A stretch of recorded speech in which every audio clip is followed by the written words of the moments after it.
आज के वीडियो में हम ये जानने वाले हैं 6 kilowatt on grid solar system जो होता है उसे हम परचेस करते हैं, उसे हम लगवाते हैं तो इसमें साथ में क्या क्या हमें मिलेगा।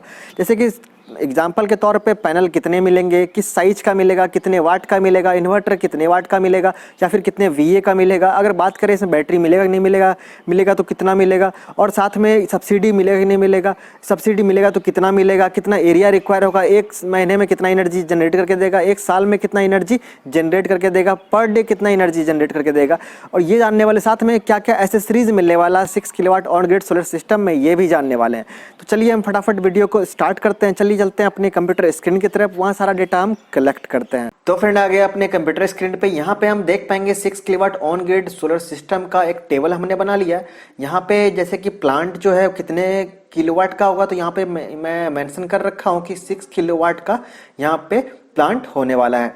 जिसमें लगने वाला सोलर पैनल जो होगा कितने वाट का होगा, तो यहाँ पे मैंने वो भी मेंशन कर रखा है कि 335 वाट का एक पैनल हम इसमें सेलेक्ट कर सकते हैं। अगर 335 वाट का पैनल सेलेक्ट करते हैं तो क्या होगा, 6 किलोवाट जो है वो लगभग राउंड फिगर में पूरा हो जाएगा।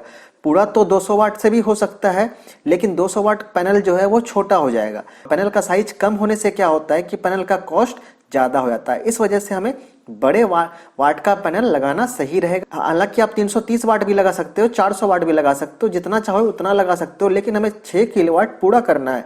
इस हिसाब से 335 वाट जो है वो सही है, बड़ा पैनल भी है और वाटेज में भी सही है। चलिए आगे चलते हैं। हम देखते हैं कितना पैनल हमें इसमें लगाना पड़ेगा। तो नंबर ऑफ पैनल जो है वो 18 है, मतलब 18 पैनल हमें इस सोलर सिस्टम में लगाना पड़ेगा। रही बात कनेक्शन की, तो कनेक्शन जो है वो डिपेंड करेगा इन्वर्टर पे कि इन्वर्टर का इनपुट जो है वो कितना दिया गया। मतलब आप जो इन्वर्टर परचेस करोगे या फिर आप जिससे लगवा रहे हो वो देखेगा कि इन्वर्टर के जो इनपुट वोल्टेज कितना है सोलर पैनल के द्वारा, उसके अकॉर्डिंग ही आपको पैनल का कनेक्शन करना है। चलिए आगे चलते हैं। इसमें जो स्ट्रक्चर लगेगा, जाहिर सी बात है सोलर पैनल लगाएंगे तो उसका स्ट्रक्चर भी लगेगा। उसका स्ट्रक्चर जो होगा वो भी 6 किलोवाट का होगा।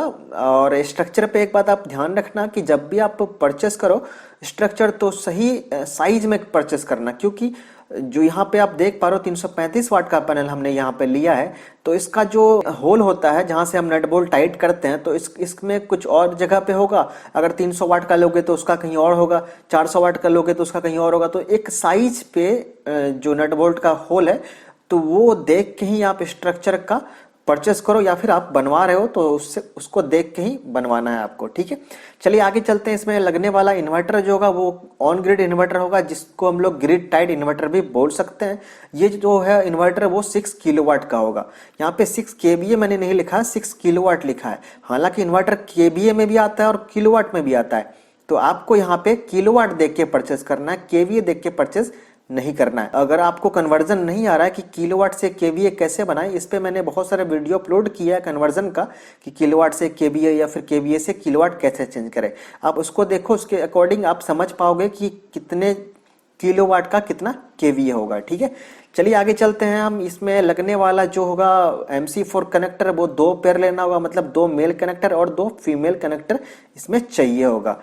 आगे चलते हैं। इसमें एक जंक्शन बॉक्स चाहिए होगा जिसको हम लोग DC भी बोल सकते हैं, DC जंक्शन बॉक्स। अब DC जंक्शन बॉक्स इसलिए चाहिए क्योंकि इसमें DC फ्यूज लगेगा, DC MCB लगेगा, DC SPD लगेगा। ये सारा चीज जो DC वाला लगेगा, इसलिए हमें एक जंक्शन बॉक्स चाहिए जो कि DC जंक्शन बॉक्स होगा। और इसमें साथ में एक AC जंक्शन बॉक्स भी चाहिए होगा, क्योंकि इन्वर्टर जो है उसको AC करंट बनाएगा। उसके बाद जो वो मेन में या ग्रिड में या फिर आपके घर में अगर सप्लाई देगा तो वहां पर सेफ्टी के लिए AC MCB, AC SPD fuse, AC fuse वगैरह भी लगा सकते हैं। चलिए आगे चलते हैं। इसमें DC केबल जो है वो कितना लेंथ इसमें चाहिए, तो 50 मीटर के आसपास इसमें DC केबल चाहिए। वो इसलिए क्योंकि बहुत सारे पैनल है, यहाँ पे देख पा रहे हो 18 पैनल है, तो सबको कनेक्शन करने के लिए और कनेक्शन करने के बाद इन्वर्टर तक पहुंचाने के लिए, बैटरी तक पहुंचाने के लिए हमें एक प्रॉपर वायर चाहिए जो कि DC वायर होना चाहिए। इसीलिए हमने यहाँ 50 मीटर वायर दिया गया है DC केबल का, ठीक है। आगे चलते हैं AC केबल। तो AC केबल का लेंथ ज़्यादा नहीं होगा, यहाँ 30 मीटर का लेंथ काफ़ी रहेगा, क्योंकि हमें इन्वर्टर के बाद घर के मेन बोर्ड तक या फिर इन्वर्टर के बाद जहाँ पे हम AC सप्लाई लिए हुए हैं मेन से, तो वहाँ तक पहुँचाने के लिए ही सिर्फ वायर चाहिए। तो ज़्यादा लेंथ हमें AC वायर का नहीं लेना है, मैक्सिमम रहेगा 30 मीटर, ठीक है। आगे चलते हैं हम कि इसमें कितना एरिया रिक्वायर होगा 6 kilowatt on grid solar system लगाने के लिए, मतलब छत पे कितना एरिया चाहिए या फिर अगर ग्राउंड में लगा रहे हो तो कितना एरिया चाहिए होगा 6 किलोवाट प्लांट लगाने के लिए। तो लगभग आपको 500 स्क्वायर फीट एरिया है। ऐसा नहीं है कि 500 काफी रहेगा। मान लो कि आपके पास 700 स्क्वायर फीट एरिया है, लेकिन उसमें से कितना एरिया है जो शैडो फ्री एरिया, मतलब जहां पे छांव किसी भी तरह का, चाहे बिल्डिंग का हो चाहे पेड़ पौधा का हो, किसी भी तरह का छांव नहीं आना चाहिए। तो वो माइनस करके जो शैडो फ्री एरिया है वो 500 स्क्वायर फीट होना चाहिए। आगे चलते हैं, इसमें बहुत सारे एसेसरीज मिलने वाले हैं आपको, जो कि होगा क्रम्पिंग टूल्स होगा, नट बोल्ट होगा, अर्थिंग किट होगा, एले होगा। तो ये सारा चीज आपको एसेसरीज के रूप में मिलने वाला है। साथ में इसमें अर्थिंग जो मिलेगा, अर्थिंग किट, तो अर्थिंग लगा के भी मिलेगा। मतलब ऐसा नहीं कि सिर्फ आपको अर्थिंग किट दे दिया जाएगा, ये अर्थिंग का प्रॉपर अर्थिंग कनेक्शन करके आपको दिया जाएगा। ठीक है, अब बात कर लेते हैं कि सबका कॉस्ट क्या पड़ने वाला है। मतलब सोलर सिस्टम इतना सारा चीज तो मिल रहा है हमें, तो इसमें क्या कॉस्ट पड़ेगा। तो लगभग आपको 3 लाख के आसपास 6 किलोवाट का कॉस्ट पड़ जाएगा। यही आप अगर 6 किलोवाट का ले रहे हो तो आपको पर किलोवाट देखा जाए तो लगभग 50,000 के आसपास आपको पड़ रहा है। 50,000 1 किलोवाट के लिए पड़ रहा है, तो हम अगर 1 किलोवाट लगाएंगे तब भी हमें 50,000 ही पड़ेगा। ऐसा नहीं है, आप जितना ज्यादा बड़ा प्लांट लगाओगे आपका कॉस्ट जो है उतना एवरेज कम होता चला जाएगा। 1 किलोवाट का कितना कॉस्ट है, 2 किलोवाट का कितना कॉस्ट है, तो इसका भी मैंने सेपरेट वीडियो अपलोड कर रखा है। हर एक का 1 kilowatt, 2 kilowatt, 3 kilowatt, 4 kilowatt, 5 kilowatt तक का मैंने सेपरेट वीडियो, ऑन ग्रिड का, ऑफ ग्रिड का, हाइब्रिड का, या फिर पावर बैकअप की कौन सा सिस्टम कितना पावर बैकअप देगा, 1 किलोवाट कितना देगा, 2 किलोवाट का कितना पावर बैकअप देगा, इसका भी वीडियो मैंने अपलोड कर रखा है। चलिए आगे चलते हैं। एक दिन में कितना एनर्जी हमें जनरेट करके देगा। तो एक दिन में लगभग आपको 24 यूनिट पर डे देगा ही देगा मिनिमम।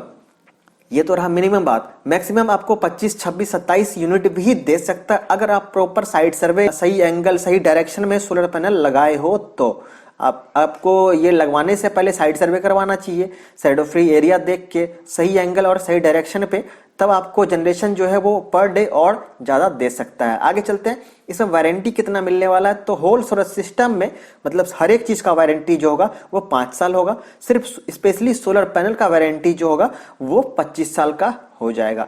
इसमें नेट मीटर लगाने का जरूरत पड़ेगा, क्योंकि ऑन ग्रिड सोलर सिस्टम है तो इसमें नेट मीटर भी चाहिए होगा। और ये नेट मीटर भी आपको उसी वही कंपनी लगा के देगा जिस कंपनी से आप ये सोलर सिस्टम लगा रहे हो। अगर आप खुद से लगा रहे हो तो आपको नेट मीटर का कनेक्शन लगवाना पड़ेगा और बिजली विभाग से बात करके वहां एप्लीकेशन देके देन आपका ग्रॉस मीटर खोल के नेट मीटर आपका लगा दिया जाएगा।